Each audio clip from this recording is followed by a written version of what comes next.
All right, guys. Thank you for tuning in. This is another episode of Seeking Unemployment, basically a real estate investing show where we try to teach other people that are maybe just getting into it, or even just or seasoned pros, on just learning more and more everything we can about other people who invest in real estate, how they're doing it, the secrets that they're willing to share, or just incredible stories. And today's show, we've got Blake, and Blake and I were fortunate, or at least I was fortunate enough to meet Blake a few weeks ago at a retreat up in the mountains, where it was kind of a self-betterment retreat.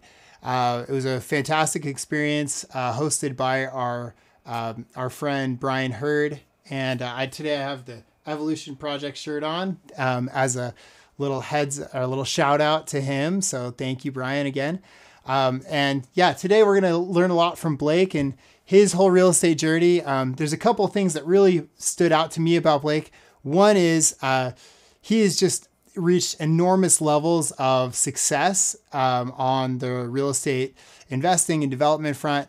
And also, in my opinion, he'll probably shy away from this, but he seems like a very humble guy who has an incredible management style that I really want to learn more from. So I basically begged him to spend some time with me on a Zoom call. And so here we are. And so I'm fired up about this. I've been looking forward to it for weeks. So I'm going to switch over to you, Blake. Thanks, Shane. Thank you. So, yeah. So I basically wanted just Blake to give us the whole history of how we got into real estate, what drove you to that, and what, what were the steps that took you from that initial part to kind of where you are today? All right, I'll see if I can answer that succinctly. I believe in you. First of all, where did you get started? How old were you? I think you were I'm guessing you were still in Boise, Idaho. Is that correct? I live in Boise. I'm from Boise. Yeah. But I actually got started buying real estate when I was in college in Utah. So I bought my first properties down in Utah. But this story actually probably begins a little bit earlier than that. My dad was an engineer and at HP, and he eventually got to a point where he was getting stock options from the company, the way that works. And he was always kind of interested in the stock market and making investments there. And I was intrigued as a kid in owning stock. So when I was in middle school, my dad would incentivize me to invest in the stock market by matching me dollar for dollar. And I made my first investment when I was around the age of 12. That's amazing. I bought a company here in Boise. It was a spin-off of Micron Technology. It was called Micron Electronics. And I bought that stock and starting as a young kid, I was intrigued by the idea of making investments and owning things that would go up in value. And as a kid, I worked really hard to save money. So I'd work around the house and I would do the typical things that, kids do, mow lawns. I always did mowing of lawns, and I aerated, how we used to do that on the spring and fall and go earn $1,000 in a Saturday. And by the time I was in high school, and a senior in high school in our economics class, I had about $25,000 in a portfolio that I had saved up. That was in 1999. So, roughly $45,000 in today's terms. And I had saved that literally by just doing normal stuff, saving my money and investing in the stock market. Yeah. So that's amazing. So tell me this, how many of your friends did you know that were also about 45 grand worth in the stock market as a senior in high school? Zero. Yeah, me too. Myself included. So yeah, it got ratcheted up. So when I turned 18. Wait, so before you go, so you've got how many kids? 3 or 4? I have 6 kids. 6 kids. Oh my gosh, I'm sorry. Um, how many of your children do you have portfolios set up for now? My oldest is 14. She has a small portfolio. She's not really that interested in it like I was. Yeah, I've tried really, really hard to get her to kind of be interested in it. yeah, And so I don't know. I mean, my other siblings weren't interested in it. So I'm trying not to like shove it down her throat, yeah. That's probably a good but idea. it's tough. So yeah, she's got a little Robinhood account and all of that. But That's cool. I've tried to incentivize her, like, those moments where you want her to do better in sports or whatever. And I'm like, hey, if you do this, I'll give you money. So I've always kind of just kept running tally.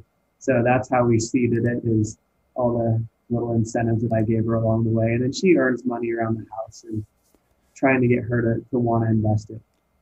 That's funny. Almost like the, little league. You're like, everybody, let's go get some ice cream. You're like, let's go buy some stock. It's incredible. Exactly. All Well, I mean, right, cool. it's the foundation of everything that I have financially today, was that I saw the world in terms of what could you own.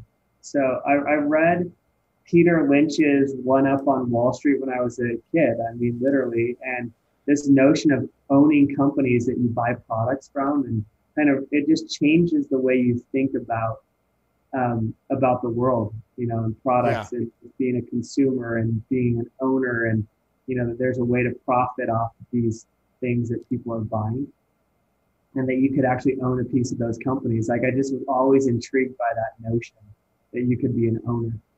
Yeah. And my mom died in a plane crash when I was 15.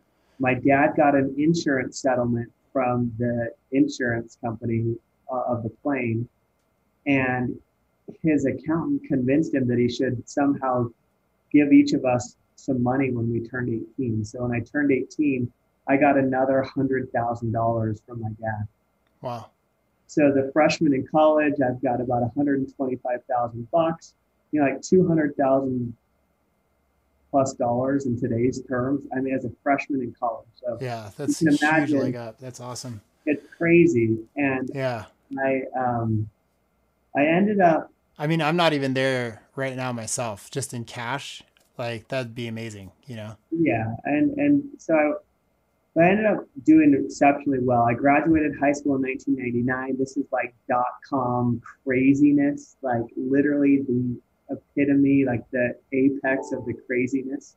Yeah. And I ended up doing exceptionally well as a freshman in college with the money. So instead of taking the money and going to buy things, I was just so in this investor mindset that I went out and I bought more, and I invested it, and I built it, and um, took the portfolio over $200,000 that year, which is like $400,000, just less, just So under. you doubled your money that last year. Is that what I'm understanding? Yeah, I mean, more or less. I should go back and like pull it exactly up, but it was a really exceptional year, and I felt like I was on top of my game, and it was just one of those things. And um, went on a mission for my church, came back, and the portfolio had dropped to about $70,000. And so it was way down. The market had, gone up and come back down. And, being young and naive and foolish, I started taking concentrated um, derivative option positions. And then I kind of did everything wrong. So I was Yeah. doing single option trades. So I was doing single companies. They were Wow. options, and I also was Basically, trading. the most risky thing you can do in the stock market. Absolutely. And then I was Yeah. doing them on margin to Yeah. boot. Wow. So, when you're investing in options, you've got a time element that you don't typically have. And so you Yeah. can lose just on the time Well, element. there's a time element and there's a huge leverage element when you're dealing with derivatives that Absolutely. most So people don't really understand. what I was trying to do is earn back my money. I was fixated on this notion that I could get back to where I was. Yeah. I took disproportionate amount of risk in order to get there. Yeah. And on one single trade, one morning, I lost all of our money. I just recently got married, not remarried. I just came back from the mission. 6 months later, got married to a gal that I had known. We've been married for 17 years now, but we met when we were 3 years old, and she was my twin sister's best friend. And we got married, and I lost all of our money in one trade. And This is even like right after you had gotten married. literally within a few months, like 3 months after we got married. And Well, at least you're still in the honeymoon phase with your wife, right? I mean, it was devastating. I was crying. I yeah. remember that morning and I was bawling. And I was like, honey, I lost all of our money. My wife was on full scholarship at school. She worked all throughout school in addition to her scholarship. She had saved, $15,000 or $20,000 of her own money. And I Yeah. lost all of her money and all of my money. And um, And yeah, I did it all wrong. And I even had to go borrow $5,000 from my twin sister to pay back Charles Schwab for the margin For the call. So oh I wow. got a margin So call did in. you lose it because the underlying stock dropped in value, or because the time element expired? The stock got decimated. Mm, So wow. I cried, and then I picked my head up, and this is like part of the grit and determination of the entrepreneur inside of me. Yeah. And I just thought, what can I do to turn this into a positive thing? And I thought, I just don't know anything about investing. I've been investing at that point for 10 years of my life, and I didn't know anything about investing. I just had this reflection that of all the trading I had done, I didn't actually know how to make an investment based on the underlying fundamentals. And I thought to myself, is there anybody that actually can do it over a long period of time and not get destroyed? And I spent literally months and months at the library at the university asking myself that single question: does someone exist that knows how to invest for the long term? And because I felt at that moment that I just didn't know anything about investing. I felt like what I had done was, as in the terminology that I would say today is, there's a difference between speculation and investment. And Yeah. I had pretty much just speculated in a time when the market was going up and everyone was a winner. And I have my own theories on what the difference is between those two terms, but how do you define it? Well, I like to say speculation is mostly just luck and timing and guessing. It's not based on the underlying fundamentals. And that's what I was trying to figure out, like what really truly are the underlying fundamentals that Yeah. drive a long-term investment strategy. Yeah. That's what I Um, studied in college. Was what's that? that? That's what I studied in college. Was that was with the finance degree? That was like how to value companies and how to understand what they're actually worth and stuff. Yeah. So I was like, there's got to be someone. So I went out, I've read, and it was almost at the exact same time had just started looking into Warren Buffett. I'd read about him, but I didn't really know a lot. So I started consuming some of the content around him, some of the books that had been written about him at the time, and I read a book called The Warren Buffett Way. And it was like a game changer for me. It was like, it really changed the way that I saw investing in the stock market. And fortunately, my best friend approached me at the same time to start investing in real estate. And he had bought in, this is a funny but stupid story, but he had bought into a multi-level marketing company. Amazing. And it was called Nouveau Riche. And it was Oh, this company about like real estate investment education. yeah. And so you like learn how to invest. And I was like, dude, you just got scammed. Like These guys don't make money on investing real estate. These guys make their money on selling you this An half education. baked education Yeah. that it doesn't cover all the nuts and bolts. It has huge gaps in it, and it's deliberate. They don't want you to be a real estate investor. They want you to be a wannabe. That they want you to always want to be an investor. And I was just so, at that point in my life, I had made and lost, $250,000, and people did people my age hadn't done that, and I thought, oh, well, at least I knew something, that not to get bamboozled again. So I thought, this is stupid. And he's like, no, but there's this guy, and she's a part of it, but he's actually an investor. And I'm like, oh, I've heard this story before. Like, yeah, Yeah. sure, he's an investor. And so anyway, he starts going to these meetings that this guy has, and he's like, no, just come with me. So I go to the meeting. And this guy had actually done some real estate investing, and I thought, you know what, I'll look into this. Before you know it, he's like giving us this strategy on how you can go out and buy real estate. And they were all these like Carlton Sheets, Ron LeGrand, no money down, no money down real estate investment strategies. Yeah. And I was like, yeah, I guess I could try this. And so before you know it, I'm like the poster boy for this guy, because I went out and I tied up like 15 doors. Yeah. I tied up millions of dollars of real estate on straight options, lease options, and seller finances, seller carries. And that's how I got into real estate. So my first foray into real estate was applying Warren Buffett value investing techniques and philosophies in option real estate, because I didn't have the ability to go buy real estate with credit. I was a college kid, and the only way I could really tie up real estate was using these options. Yeah. So yeah, that's how I got started. So the beautiful thing was, on the standard lease option deal that I was doing, it was a lease option where I would convince an owner of a property to let me take over their payments.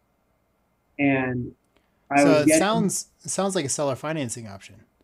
well, seller financing is when you take title. The lease option, you don't necessarily take title. I mean, there's a lot Okay, of so that's the nuances. difference right there. Gotcha. Yeah, so the seller finance is where they're actually the bank, and they own the property free and clear. You could do like a wraparound mortgage where they own less than what the value of the house is or something, but we could get into all those down the road. I mean, I could geek out on you here. I've done a lot of this stuff. I mean, I've dabbled a little bit, you could say. Yeah. So yeah, so I had to learn the cash flow side of real estate investment. I had to find properties where the existing cost basis of owning and operating the property was less than what I could rent it out for. So the Was first less than, what did you say? I missed that. than what I could rent the Oh, property gotcha. out. Yeah. So my first deal, little house, the owner owed $89,000 on the property. I think his mortgage was something like $500 a month, all included with his, PMI or whatever he had. And I took over that payment. I found a guy to come in. I think I gave him like $25 of consideration up front. I rented it. I took over his mortgage payment. I found a guy that paid me like $850 a month. So I was making money on the spread. And the guy gave me a couple $1,000s up front to do a lease option where he agreed to buy it from me for $125,000. I tied it up for $89,000. There was some spread there. It wasn't worth $125,000, but I thought if the market turned, maybe it would be. I learned a whole bunch of lessons here. I learned that people value real estate. In valuing real estate, they extrapolate the last 2 years or 2 months into infinity. So the market at that point had been flat for the last 5 years. And so people thought the market would always be flat. That's just the way that our minds work. Yeah. And I was taking a chance that the market would eventually turn, which it did. And so I locked up this real estate. I mean, I've got story upon story of how I did all these deals, but And that's how I got started into investing in real estate. Amazing. So this deal, so that's a really cool deal because I think that's really relatable to a lot of people. I think there are a lot of people that could think to them like realize like could I pay $500 a month to get $800 a month? Like yes, I can. I think that becomes pretty relatable and pretty achievable for a lot of people. And then help me understand. So you said the property was worth what, like 90 or 100 or so, and then That's what he owed on his mortgage. He owed $89,000 on the mortgage, yeah, and and it was worth 120 eventually. nah, I mean that's the thing about real estate. I mean, what's the value of real estate? It's what people are willing to pay for it. It's like arbitrary. Like it's not completely arbitrary, but it's it's not a science. It's an art. Yeah. So yeah, I went out and tied up a bunch of real estate, believing that I could hold on to it indefinitely. That my whole mantra was, if I'm making a couple $100 a month, I could hold on to this property indefinitely. Yeah. Well, there's no harm for holding on to it. Now, I had to learn how to add the cost of repair and maintenance over time because you don't expect the refrigerator's going to go out or that the tenant's not going to, pay or, all those stuff that happens. So you learn that through experience. But eventually you figure out how to cost that and appropriately, allocate for some of those, unexpected costs that hit. How do you attribute that? Do you just take a fixed percentage or something and just kind of maybe like have it go a little higher than what you think it'll be, and then I mean that just seems like a really probably an oversimplified way to do it, but how do you attribute those? Again, it's not a science, it's an art. Yeah. I mean, even today in our portfolio that's, hundreds of thousands of dollars, we still have to make those guesses and make assumptions. So yeah, you just get better at making assumptions on all of that. And the more you operate real estate, the more, clarity you have around those assumptions and if they're in line with expectations or not. Do you typically go like, do you walk the property or does somebody walk the property and they'll just kind of look through it and be like, well, this looks like, maybe in a couple months or maybe in a year or two. And then this, like the roof will need to be done in probably 5 years or something. Is that part of this, like the art form that you're talking about or? Absolutely. Yeah, absolutely. Okay. So, I mean, we buy mostly commercial real estate now. We don't own apartment buildings. We own industrial, office, retail properties. In residential housing, for rent housing, it's similar. You just learn what those numbers are. There's some rules of thumb on what the costs are. They're different per market. Salt Lake City is going to have higher, snow removal costs than Phoenix. Phoenix is going to have higher utility costs for running whatever those things are. But you just have to figure those out. Sure. Yeah, that makes sense. Yeah, and if you're on the coast, you're gonna have a lot of salt damage and stuff. Absolutely. So you just learn, and that as Warren Buffett says, the best indication is the historical financials. So you look at the historicals to see. So you gauge how other people have operated the property. If you can see, if you have that level of clarity. In commercial real estate, you do have a lot of transparency there, so you get to see operating history. In residential real estate, especially like 1 to 4 unit stuff, you're not going to see a lot of that. You're going to operate it differently than someone else. So, yeah. So anyway, I was in school, in the business school. I ended up dropping out of college to go and amass this little portfolio of real estate. It was so fun and it was so hard. I mean, what I learned in real estate is the trick isn't financing. It's funny because a lot of people think, oh, in order to be a real estate investor, I've got to have a bucket of money. I've got to have a way to finance it. Yeah. And I've learned over doing this I bought my first real estate property in 2003. So, I'm 17 years into this. And 17 years later, I can tell you categorically, it's not about the money. It's about the deal. And your ability to find motivated sellers is the number one competitive differentiator. When you find motivated sellers, you win. That doesn't matter if you have a big bucket of money. I can tell you a lot of people that have way too much money that invest in real estate and do it really poorly. And so if you want to do it well, you've got to focus on the right thing. And the right thing is sourcing your deals and finding deal flow. And your best deal flow comes from bad owners and motivated sellers. As I like to say, the easiest thing to solve in real estate is owner. It's hard to solve location. It's easy to solve paint color. It's easy to solve, landscaping. It's hard to solve structural problems. It's hard to solve location. It's hard to solve neighborhood, but it's really easy to solve owner. I love solving for owner. That's like of all in the equation, when I can solve for owner, I usually can pull it off. Cool.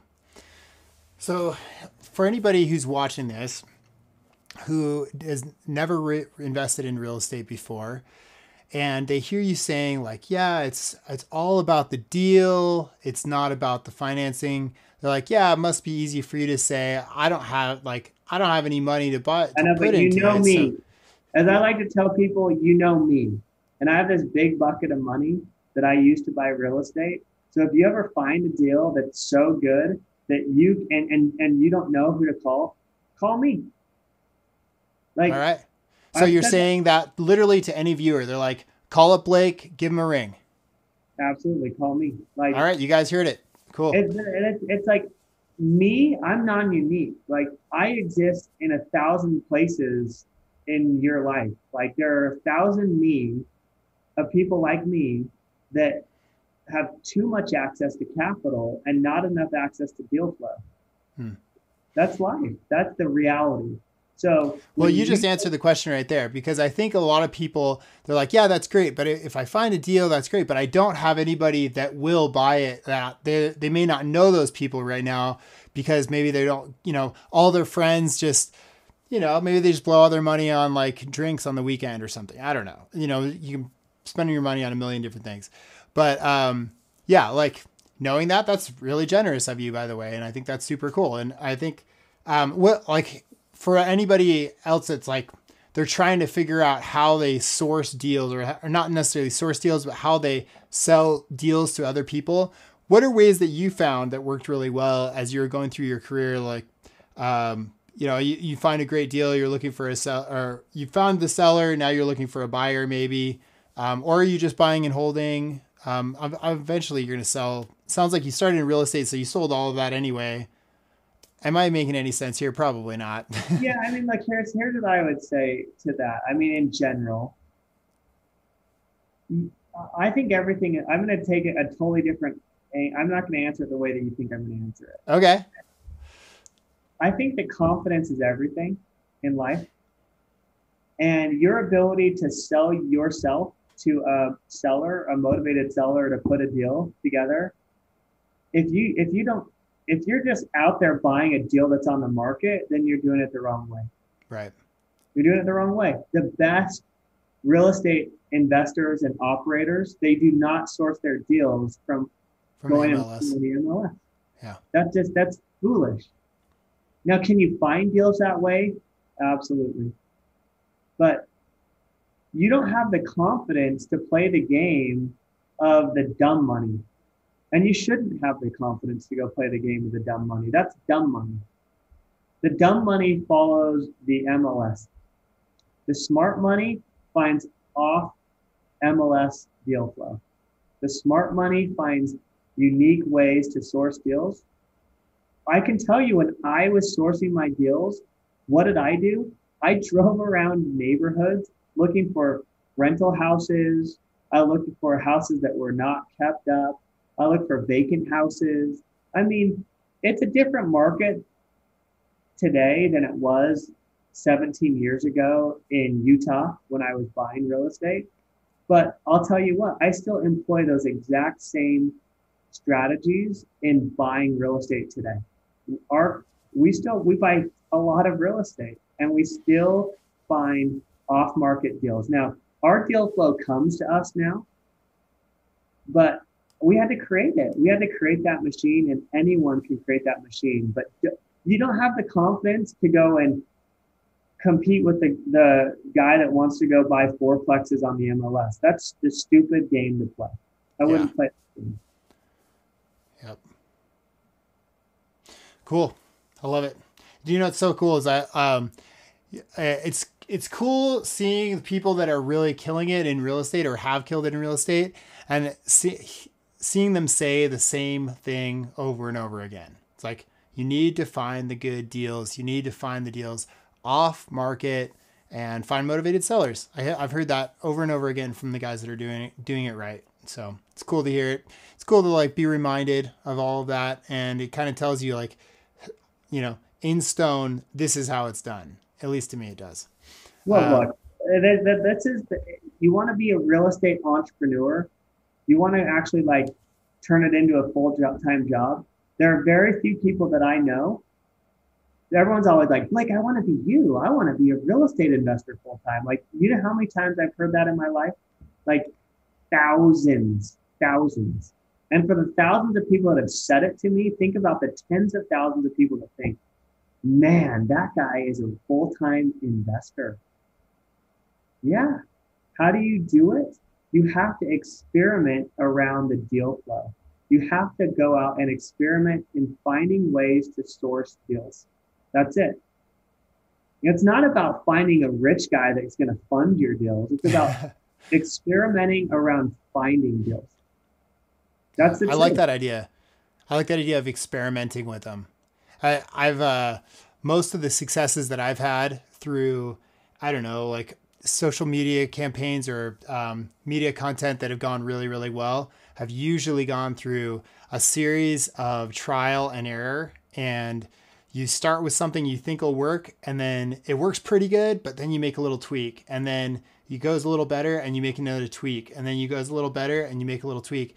And I've heard it said from other people that I really admire, that the way you run, anything like a campaign, a business, an investment, whatever you want to say, is through little adjustments all along the way, instead of like you jump into something, well, this didn't work. That obviously would never work for anyone. We're out of here. Let's try something completely different. Like, that is the way to fail consistently. And it's interesting to me, working with some of the larger corporations in the country, you would think that the people running those corporations would understand these fundamental principles. But most of the time, at least the ones that I've run into, a lot of times they do not. And they will get into this crazy, like save my job kind of mentality, where they're like, they just throw everything they can at something, hoping that they're going to have some crazy return on their campaign, when it really doesn't have any fundamentals based on any facts or anything that they've run before that might indicate that this is going to be a winning path to take. And then taking that winning path, instead of taking that winning path and making incremental changes, tweaking things as they go along, as the, people evolve, the market changes, all of that stuff. So, well, I mean, the way I like to think about it, now we operate multiple companies, and yeah, I don't just own real estate. I own operating companies and other things. Experimentation is the key. I mean, I'll tell you what's the difference between me and all the people that are out there saying, I want to be like you. Mm-hmm. Well, I was willing to do small experimentation and learn along the way and adapt and adjust and accept the fact that some of my experiments were going to be duds. But I never took experiments where I was betting the farm, ever. I never do that. Yeah. I don't have to. I take small experiments, and then when something works, I do more of it. When something doesn't work, I don't do it. But people overthink it. They're like, well, I'm going to create a business plan. I have this really cool strategy, and this is the plan, and I'm going to put $100,000 into this. And I'm like, people, why are you overthinking? I err on the side of experimentation. So I have I have a bias for action. Like, I'm going to do it. I want to experiment. I'm going to test and try and fail. That's the difference. People are so afraid to get out there and take any type of chance. And the That was the only next thing I was going to say. Is just I think the reason they don't want to experiment is because of fear. Because when you go into something as an experiment, you are guaranteed to hit some level of failure. And that like but that that's petrifies people but sometimes. that's if you can't accept that, then stop dreaming. Like seriously, like I can't even tell you how many thousands of people in my life have been like, but I have this really good idea. And I've been thinking about it for a long time, or I've wanted to be a real estate investor for a long time, or hey, you have a private equity real estate fund.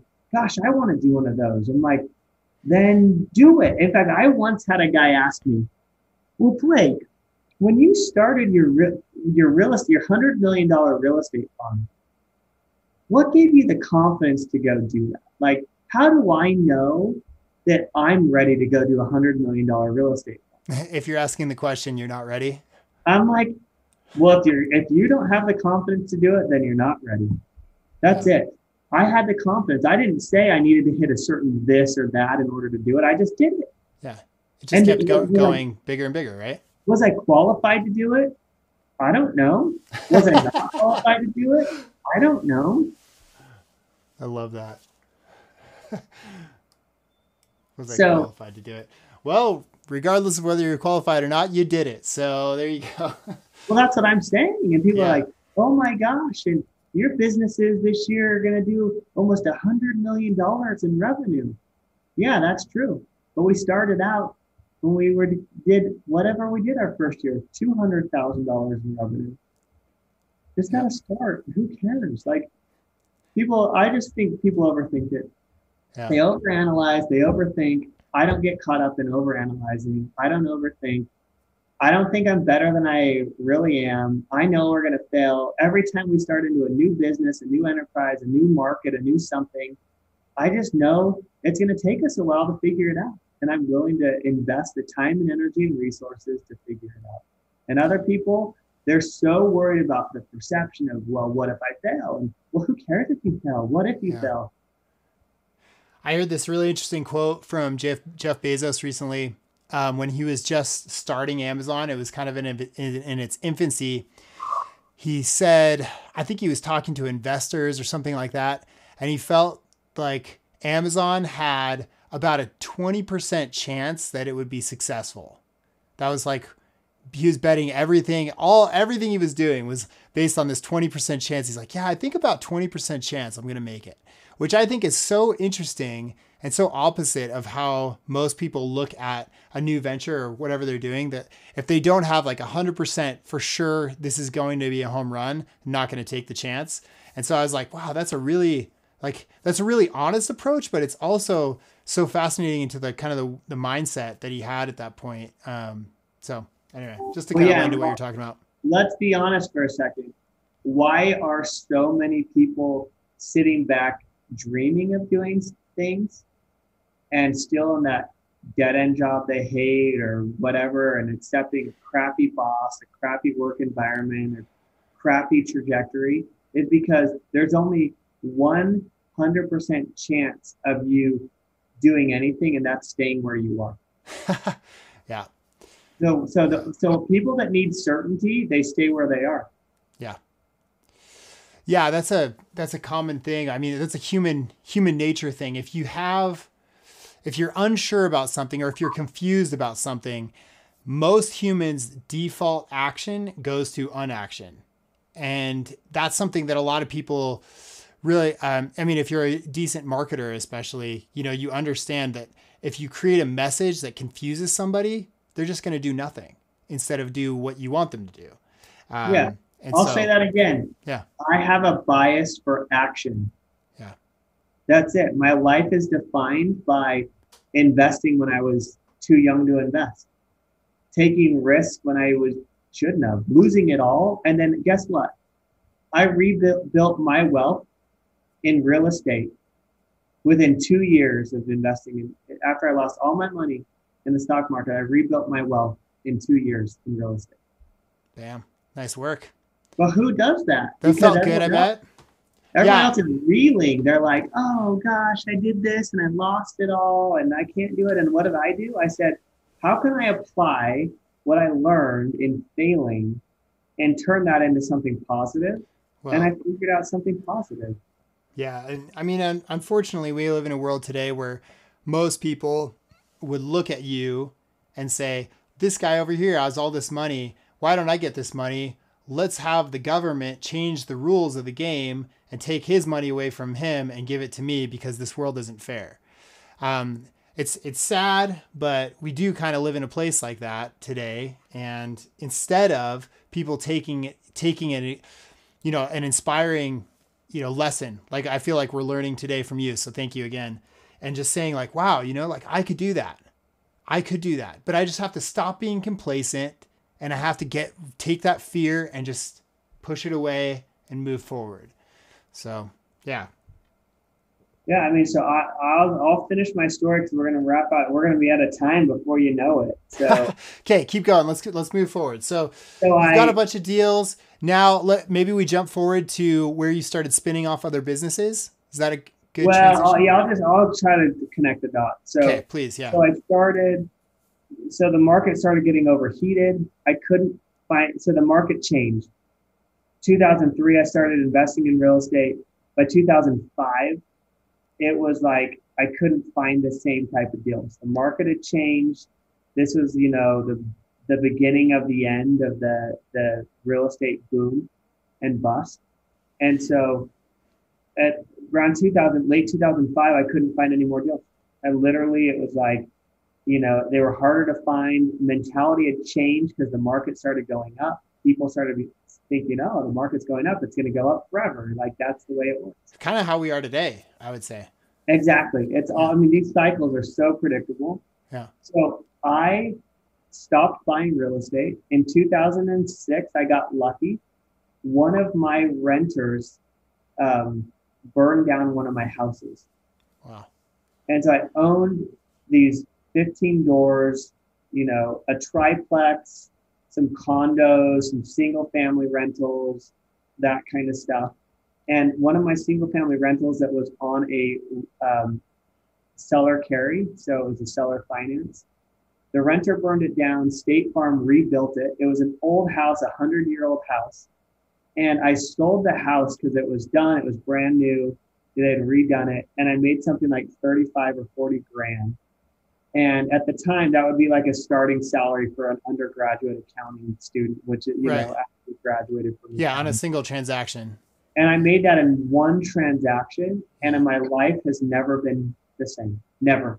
That single event changed my life forever. Yeah. And I thought, Sounds like it opened your eyes. one day I made the same amount as if I worked 365 days. And I've never been the same. When you have that day happen to you, it changes your life. Yeah. And so over the next year and a half, I sold all but 3 of my properties. I kept my best properties for long-term rentals and sold everything else. And I went back to college. I had a year left of school. I moved back home to Boise, where my wife and I are from. I finished my degree. I went and I worked in public accounting for 2 years and 10 months. And in October of 2009, I had put together an analysis and a thesis about why it was time to get back into the market. And I went out and I went out and started flipping houses. I actually went out with the original thesis of buying more rentals, long-term rentals. And the market was kind of coming down and I didn't want to catch the proverbial falling knife. So it was like, Yeah. kind of got to get in and get out. And I flipped 115 houses. I made a couple $1,000,000. So I you flipped them while the market was going down, or did you flip them and then it started coming back and you're still flipping them flipped them while the market was coming down. the whole time? Okay. Wow, that's amazing. In 2011, I started a home building company with my brother-in-law that we still run today. I started buying some longer term rentals. So we bought some fourplexes and duplexes and other rental properties with the cash that we had made. I started making investments in other companies, and as the distress waned, as the stress went away in the market, there were fewer and fewer. I was out of the flipper game by 2012, just when everyone else was like, "Oh, let's get in." Yeah. And I got out before there was carnage there. We were making a killing. Our average return on our houses was 89% annualized returns on our money. And there's a lot of details, obviously, that I'm skipping over here, but just trying to cover as much as I Yeah. can. Yeah. And I Wow. started buying some commercial real estate. I bought some commercial real estate on the auction block. So remember we were flipping houses, and so I was buying houses on the auction, trustee sales. Bought a couple So you're like, commercial let's try an properties. experiment over here in commercial. Yeah, just naturally like had some opportunities come our way. 2012, I bought a $3.2 million commercial real estate, a retail center, and I put $750,000 down on the project, and within about 18 months, I had refinanced it and got all my money back out to go Amazing. redeploy into other properties. Yeah. Wow. And I still own that property to this day. It's probably worth $6.5 million. Yeah. Um, and then in 2014, I realized that I wanted to buy more commercial real estate, but I was funding a construction company and funding these other businesses and a software company. I just didn't have the resources to do all the commercial real estate investing. So I started a private equity real estate fund with another partner, and $100 million real estate fund. And that fund now has just under $200 million of property. Wow. We hold about 4 out of every 5 properties that we buy, we hold for the long term. And 1 out of every 5, we after we stabilize the property, we sell it. And And these are mostly in commercial now, you said?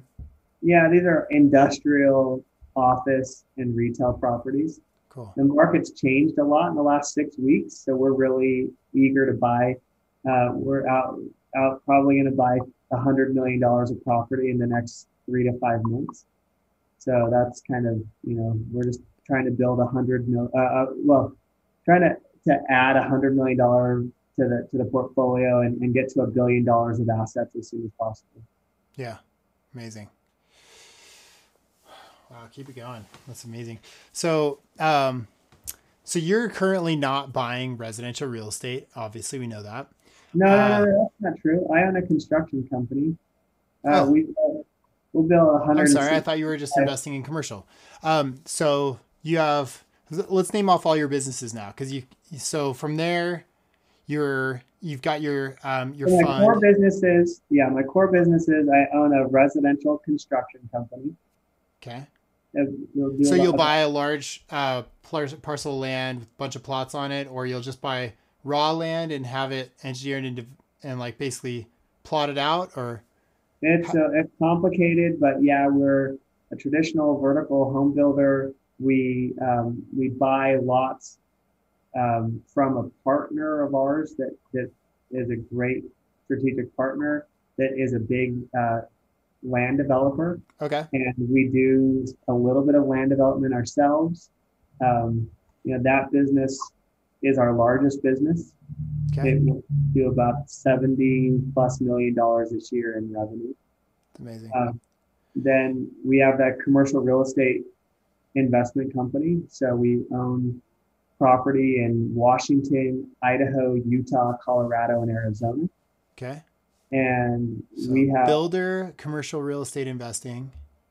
yeah, and each of those businesses have other businesses associated with them, like property management, property maintenance, accounting services, all that kind of stuff. So there's different profit centers in each of these companies. A Right. development company, we just stood up a single family rental company. So we're building single family rentals now as part of our portfolio. So there's a lot of things there packaged in those two companies. Very cool. Have a software company. So am I understanding right? You'll act as the builder. You'll build a neighborhood and then turn them all into rentals. We're in the process of doing that exactly. Yeah. So Wow. we're actually developing pods in a neighborhood. So a certain number of the houses that we build, we'll just keep as single family rentals, Wow. Cool. which is a great sourcing strategy when you have a cost, when you have a competitive advantage of building houses Yeah. Yeah, and building. exactly. Yeah. So, um, I have a software company. We have a communication platform that we sell. Largest customers are like Amazon, Hilton Hotels, Apache Oil, PetSmart, Sephora, big companies that buy our technology. We just started another business this year to buy companies. So we'll buy our first company, our first existing company, before the end of the year. So we're buying companies now. That's about the company has about $10 million in revenue, and we're buying it from an owner that wants to retire. So we've stood up that side of the business where we're out to buy more existing Existing companies. businesses. Yeah, and then we do early stage investments. So we have a handful of early stage companies that we support and financially invest As in. like an angel investor. Yeah, so we've done angel investing and kind of growth stage. I'm a venture partner in a venture capital firm Okay. here in Boise. So we support the local entrepreneurial ecosystem. Yeah, cool. And yeah, we're standing up a couple other little businesses, some technology companies and other things that we're incubating internally. So I have my Cool. hands in a couple things. Have any of those venture capital investments taken off? Yeah, of course. Yep, some of them have done well, but I've got my very minority stakes in the ones that are doing well, and Yeah. trying to see if we can get absolutely trying to figure out that model and do more of it. Amazing. That's so cool. Cool. So did that kind of bring us up to where you're at today? It's kind of how it sounded. Yeah, I mean, we skipped all the details. I mean, I have an amazing group of partners that run these companies that are amazing partners. They're industry experts. They, we just have an amazing operation. I love what I do. I feel very, very, very fortunate to wake up every day and to build these companies. And I actually see myself more as a business operator than I do as an investor. Yeah. We take an active management style in everything that we do. And so I used to kind of say I'm an investor, and I've come to realize that investing is not really the unique differentiation. You actually make your money by operating well. And so we really have an operations focus in our company. Cool. Very cool. Wow. So what you said you skipped over a lot of the details. What were some of the bigger standout details that you glossed over? Yeah, I mean you kind of mentioned your business partners are a huge part of that. Yeah, I mean, when I learned about Warren Buffett in college, I had this idea that I could do that on a smaller scale with have a diversification model. So we could own a diversified portfolio of cash generating assets. Okay. And he was focused on businesses. I got started in real estate, but I always wanted to own businesses. Yeah. And so my real estate and construction enterprises have really been the funding source of owning and operating additional companies. And so, I never saw myself as like, I want to be just a real estate investor, or I want to be an owner of a construction company. I always had this mentality of owning and operating multiple businesses with partners, similar to what Warren Buffett had done. Yeah. And a lot of people probably dream of that, but I set my sights on it when I was in college, and I've been executing against it ever since. Yeah. Good for you, man. That's great. That's great. Cool. Well, man, thank you for sharing. What's my last question for you? For people that are maybe stuck in that situation where they're like fearful, or they just like maybe they're just ignorant. They just don't know that these possibilities are out there. These opportunities are out there. What would you say to them to help get them over like a situation they may not be happy with in their current life? I mean, everything in life is a choice. This is your choice. You can choose to be the victim. You can choose to blame it on someone else, or you can choose to change your circumstances. Um, I mean, if it's any motivation, my name's Blake Hansen. I live in Boise, Idaho. I was a college dropout, but eventually finished my degree at Boise State University. I live in the 99th largest media market in the United States. Like there are essentially 100 larger cities in the United States than the one Yeah. that I live in. I live in the most isolated metro area in the United States. And I live in the state that's known for potatoes. Yeah. And I created companies that are worth tens of millions of dollars, and we're on a trajectory to turn those companies into hundreds of millions and hopefully billions of dollars. Yeah. And if I can do it, no one's ever called me smart. I have an average IQ. There's nothing smart about me. I may have a couple of advantages, like my dad gave me some money when I was a kid. I lost it all. I had to go build it myself. Yeah. It's not like somehow I was given something on a silver platter. So Right. if you need any motivation, go look me up because I should be motivating for just about anyone out there. Man, I appreciate that message. Thank you. Well, Blake, man, I appreciate your time. You're the man. Big high five. And yeah, let me just, well, with that, I'm going to wrap it up.